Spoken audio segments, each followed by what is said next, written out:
വിദ്വേഷ പരാമർശത്തിൽ മുൻകൂർ ജാമ്യാപേക്ഷ തള്ളിയതോടെ പി.സി. ജോർജിന്റെ അറസ്റ്റിലേക്ക് നീങ്ങുകയാണ് പോലീസ്. ഇന്ന് 2 മണിക്ക് ഹാജരാകാൻ പോലീസ് നോട്ടീസ് നൽകിയിട്ടുണ്ട്. ഈരാറ്റുപേട്ടയിലെ വീട്ടിലെത്തിയാണ് നോട്ടീസ് നൽകിയത്. ജി ശ്രീജിത്താണ് വാർത്തയുടെ വിശദാംശങ്ങളുമായി ചേരുന്നത്. ജി ശ്രീജിത്ത്, ഇന്നലെ തന്നെ ഹൈക്കോടതിയുടെ സിംഗിൾ ബെഞ്ച് പി.സി. ജോർജിന്റെ മുൻകൂർ ജാമ്യാപേക്ഷ തള്ളിയ പശ്ചാത്തലമുണ്ട്. അറസ്റ്റ് പ്രതീക്ഷിക്കുന്നതാണ്. എന്താണ് പോലീസിന്റെ നീക്കം? തീർച്ചയായും അറസ്റ്റ് എന്നതാണ് മുന്നിലുള്ള ഏക വഴി. അതിലേക്ക് കടക്കുകയാണ് പോലീസ് എന്നാണ് നമുക്ക് മനസ്സിലാക്കാൻ സാധിച്ചത്. അതായത് എന്തായാലും ഒരു കാര്യം ഉറപ്പാണ്, പി.സി. ജോർജിന് നോട്ടീസ് നൽകിയിരിക്കുന്നു. ഇക്കാര്യം ജോർജുമായി ബന്ധപ്പെട്ട കേന്ദ്രങ്ങളിൽ നമുക്ക് അറിയാൻ സാധിച്ചിട്ടുണ്ട്. ഇന്ന് 2 മണിക്ക് ഈ കേസ് രജിസ്റ്റർ ചെയ്തിരിക്കുന്ന ഈരാറ്റുപേട്ട SHO ആണ്. ഈരാറ്റുപേട്ട പോലീസ് സ്റ്റേഷനിൽ ഹാജരാകാനുള്ള നിർദ്ദേശമാണ് നോട്ടീസ് നൽകിയിരിക്കുന്നത്. എന്തായാലും ഈരാറ്റുപേട്ടയിലെ വീട്ടിലെത്തിയാണ് അല്പസമയം മുമ്പാണ് ഈ നോട്ടീസ് നൽകിയത്. നമുക്ക് ലഭ്യമാകുന്ന വിവരം അനുസരിച്ച് ജോർജിന്റെ അറസ്റ്റിലേക്ക് കടക്കാനുള്ള നിർദ്ദേശം രാഷ്ട്രീയ തീരുമാനവും സർക്കാരിന്റെ ഭാഗത്ത് നിന്ന് ഉണ്ടായിട്ടുണ്ട് എന്നതാണ്. പക്ഷെ അത് വീട്ടിൽ പോയി നേരിട്ട് കസ്റ്റഡിയിൽ എടുക്കുന്നതിന് പകരം നേരത്തെയൊക്കെ ചെയ്ത രീതിയിൽ നിന്ന് മാറി നോട്ടീസ് നൽകിയ ശേഷം വിളിച്ചു വരുത്തിയ ശേഷം ചോദ്യം ചെയ്ത് തുടർന്ന് അറസ്റ്റിലേക്ക് കടക്കാനുള്ള നീക്കത്തിലേക്ക് പോലീസ് ഉള്ളത് എന്നാണ് നമുക്ക് മനസ്സിലാക്കാൻ സാധിക്കുന്നത്. ഹൈക്കോടതിയുടെ ഭാഗത്ത് നിന്ന് അതിരൂക്ഷമായ വിമർശനമാണ് ഉണ്ടായത്. ഇത്ര വർഷം രാഷ്ട്രീയവും MLA പദവിയിലൊക്കെ ഇരുന്ന ഒരാൾ വീണ്ടും ഇങ്ങനെ അബദ്ധം കാണിക്കുന്നു എന്ന് പറയുമ്പോൾ അത് അംഗീകരിക്കാൻ കഴിയില്ല. രാഷ്ട്രീയത്തിൽ തുടരാൻ തന്നെ അർഹതയില്ല എന്ന ഗുരുതരമായ പരാമർശമാണ് ഇതിനെതിരെ ഹൈക്കോടതിയുടെ ഭാഗത്ത് നിന്ന് ഇന്നലെ വന്ന മുൻകൂർ ജാമ്യാപേക്ഷ തള്ളിക്കൊണ്ടുള്ള വിധിയിൽ ഉണ്ടായിട്ടുള്ളത്. എന്തായാലും ആ സാഹചര്യം മുൻനിർത്തിക്കൊണ്ട് തന്നെ പോലീസ് അറസ്റ്റിനുള്ള നീക്കങ്ങൾ ആരംഭിച്ചിരിക്കുന്നു. അതേസമയം ജോർജ് വീട്ടിലില്ല എന്നാണ് സൂചന. ജോർജ് ഒരു പരിധിവരെ സറണ്ടർ ആവാൻ, അതായത് പോലീസ് സ്റ്റേഷനിൽ നേരിട്ട് ഹാജരാകാനുള്ള താല്പര്യം അറിയിച്ചില്ല എന്നാണ് മനസ്സിലാക്കുന്നത്. അതായത് ശ്രീജിത്ത് സൂചിപ്പിക്കുന്നത് പോലെ നേരത്തെയും നമുക്കറിയാം, പി.സി. ജോർജുമായി ബന്ധപ്പെട്ട് പോലീസിന്റെ ഭാഗത്തു നിന്നുണ്ടായിട്ടുള്ള നീക്കങ്ങൾ, പി.സി. ജോർജിന്റെ വസതിയടക്കം വളയുന്ന സാഹചര്യം, അന്നൊക്കെ അതിനെ രാഷ്ട്രീയ ആയുധമാക്കി മാറ്റുന്ന സാഹചര്യം ഉണ്ടായിരുന്നു പി.സി. ജോർജിനെ സംബന്ധിച്ച്. ഇവിടെ ഇതാ കോടതിയുടെ ഭാഗത്ത് നിന്നാണ് പി.സി. ജോർജിന് തിരിച്ചടി നേരിട്ടിട്ടുള്ളത്. ഒരുപക്ഷെ സുപ്രീം കോടതി അടക്കം സമീപിച്ചാൽ പി.സി. ജോർജിന് മുൻകൂർ ജാമ്യം ലഭിക്കാനുള്ള സാധ്യത കൂടുതലാണ് താനും. എന്താണ് പി.സി. ജോർജിന്റെ നീക്കം എന്നാണ് മനസ്സിലാക്കാൻ സാധിക്കുന്നത്?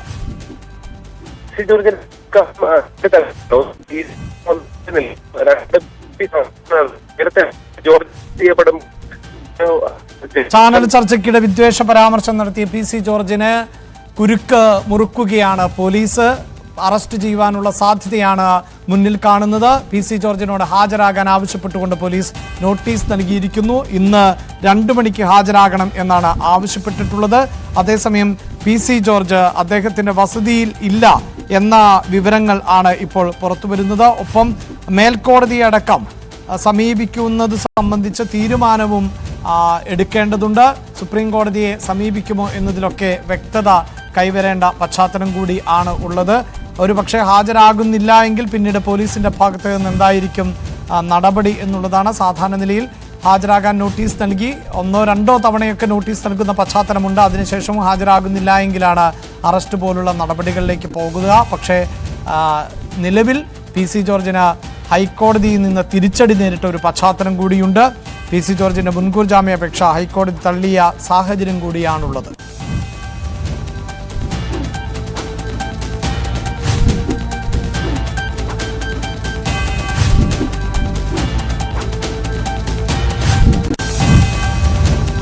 ശ്രീജിത്താണ് വാർത്തയുടെ വിശദാംശങ്ങൾ നൽകിക്കൊണ്ടിരിക്കുന്നത്. ശ്രീജിത്ത്, നിലവിൽ ഈ സൂചിപ്പിക്കുന്നത് പോലെ രാഷ്ട്രീയമായി ലഭിക്കുന്ന അവസരങ്ങൾ പ്രയോജനപ്പെടുത്താനാണ് പി.സി. ജോർജ് ശ്രമിക്കാറുള്ളത്. എങ്കിലും ഇവിടെ ഇപ്പോൾ പോലീസിനെ സംബന്ധിച്ചിടത്തോളം മുൻകൂർ ജാമ്യാപേക്ഷ തള്ളിയ പശ്ചാത്തലമുണ്ട്. പിന്നീട് തുടർ നടപടികളിലേക്ക് കടക്കുക എന്നതാണ് അതിൻ്റെ രീതി.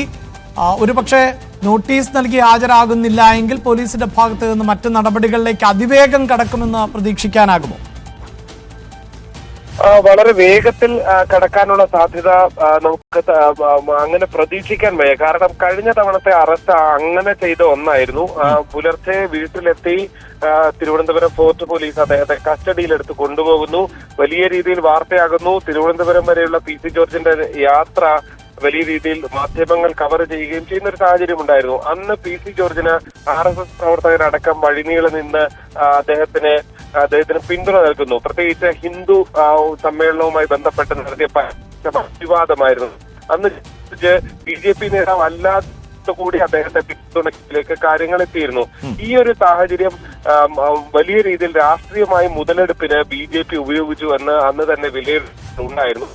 ഇത്തവണ നൽകി അദ്ദേഹത്തെ വിളിച്ചു വരുത്താനുള്ള ഒരു ശ്രമത്തിലേക്ക് കാര്യങ്ങൾ പോകുന്നു.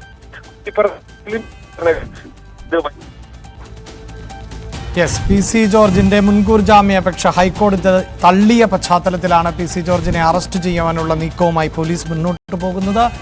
പി.സി. ജോർജിനോട് ഹാജരാകാൻ ആവശ്യപ്പെട്ടിരിക്കുകയാണ് പോലീസ്.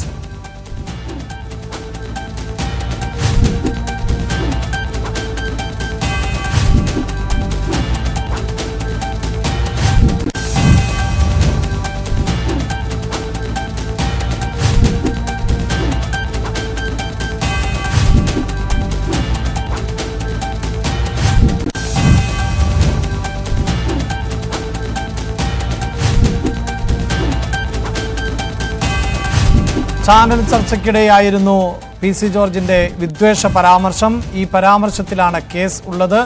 മുൻകൂർ ജാമ്യം തേടി പി.സി. ജോർജ് ഹൈക്കോടതിയെ സമീപിച്ചിരുന്നു. എന്നാൽ ഹൈക്കോടതിയുടെ സിംഗിൾ ബെഞ്ച് പി.സി. ജോർജിന് മുൻകൂർ ജാമ്യം നൽകിയില്ല എന്ന് മാത്രവുമല്ല, അതിരൂക്ഷമായ ഭാഷയിൽ ആണ് വിമർശനം ഉന്നയിച്ചത്. നാക്കുപിഴയായി എങ്ങനെ കണക്കാക്കാനാകും? തുടർച്ചയായ നാക്കുപിഴകൾ എങ്ങനെ സംഭവിക്കുന്നു? രാഷ്ട്രീയ രംഗത്ത് പരിണിതപ്രജ്ഞനായ ഒരു നേതാവാണ് അദ്ദേഹം എന്ന് പറയുമ്പോൾ പോലും ഇത്തരം പരാമർശങ്ങൾ ആവർത്തിച്ചുകൊണ്ടേയിരിക്കുകയാണല്ലോ എന്നും കോടതി ചോദിച്ച പശ്ചാത്തലമാണുള്ളത്. മറ്റൊരു വാർത്തയിലേക്ക്. പാണക്കാട് സാദിഖ് അലി ശിഹാബ് തങ്ങളുമായി കൂടിക്കാഴ്ച നടത്തി തൃണമൂൽ കോൺഗ്രസ് നേതാക്കളായ മൊഹുമ മൊയ്ത്രയും ഡെറിക് ഒബ്രിയാനും PV അൻവറിന് ഒപ്പമാണ് നേതാക്കൾ പാണക്കാട് എത്തിയത്. സൗഹൃദ സന്ദർശനമെന്നും രാഷ്ട്രീയം ചർച്ചയായില്ല എന്നും കൂടിക്കാഴ്ചയ്ക്ക് ശേഷം സാദിഖ് അലി ശിഹാബ് തങ്ങളും പ്രതികരിച്ചു.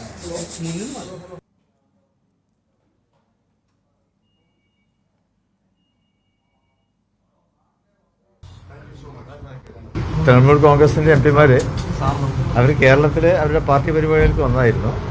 അപ്പോൾ മലപ്പുറത്ത് വന്നപ്പോൾ പാണക്കാട് വരണമെന്ന് ആഗ്രഹം പ്രകടിപ്പിച്ചു. അങ്ങനെ ഇവിടെ വന്നു. പാണക്കാടിനെ കുറിച്ചൊക്കെ അവർ കേട്ടിട്ടുണ്ട്. അപ്പോൾ നേരിട്ട് മനസ്സിലാക്കാൻ വേണ്ടി വന്നതാണ്. കുറേ സംസാരിച്ച് വേറെ രാഷ്ട്രീയ പ്രാധാന്യമുള്ള കാര്യങ്ങളൊന്നും പറഞ്ഞിട്ടില്ല. ഒരു ഫ്രണ്ട്ലി വിസിറ്റ് ആയിരുന്നു. തൃണമൂൽ കോൺഗ്രസ് UDF-ലേക്കുള്ള മുന്നണി പ്രവേശനത്തിലുള്ള കത്തൊക്കെ കൊടുത്ത് കാത്തിരിക്കാറുണ്ട്. അപ്പോൾ അത്തരം വിഷയങ്ങളൊക്കെ ചർച്ചയാണ്. തൃണമൂൽ കോൺഗ്രസ് ഓൾറെഡി ഇന്ത്യ അലയൻസിൻ്റെ ഭാഗമാണല്ലോ. ആ നിലക്ക് തന്നെയാണല്ലോ നമ്മൾ മുന്നോട്ട് പോകുന്നത്. അപ്പോൾ അതിൻ്റെ ഒരു മാറ്റം നമുക്ക് ഇലക്ഷനൊക്കെ അടുക്കുമ്പോഴായിരിക്കുമല്ലോ ആ അലയൻസ് ഒന്ന് ശക്തിപ്പെടുക. അല്ല, ഇന്ത്യ അലയൻസിൻ്റെ ഭാഗമായിട്ട് തൃണമൂൽ കോൺഗ്രസ് ഞങ്ങളുടെ ഭാഗം തന്നെയാണല്ലോ. പിന്നെ എനിക്ക് UDF ചർച്ച ചെയ്തിട്ട് അതിൻ്റെ ബാക്കി കാര്യങ്ങൾ തീരുമാനിക്കും. നാളെ വിശദമായി കാണാമെന്നായിരുന്നു തൃണമൂൽ നേതാക്കളുടെ പ്രതികരണം.